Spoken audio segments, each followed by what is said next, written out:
बिहानको 9 बजे आँखा खुलेको थियो र म उठ्ने बित्तिकै लागि मेरो गोल्डन डार्टलाई सिल्भर बनाउनतर्फ।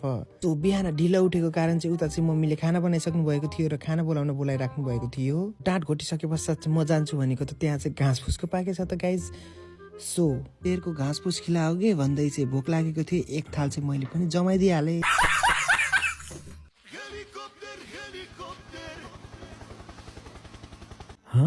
हाँ ये कैसा जादू था। सो देखिसक्नु भयो होला मेरो जादु चाहिँ तपाईँहरूले पनि।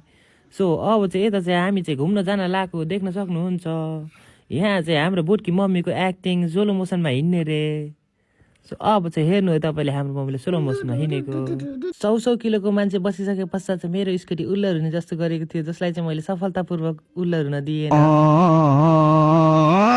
यता चाहिँ मलाई बाटोमै छोडेर आमा र छोरी चाहिँ खुट्टा नपुगी पनि चलाउने कोसिस गर्दै लागे घुम्नतर्फ। So finally we found a Valensa fan guys. You wanna meet? Come to our office guys. र जाडोमा हातलाई तताउँदै जाडोलाई भगाउँदै आजको भ्लगको अन्त्य यही हुन्छ गाइज। हस्त धन्यवाद।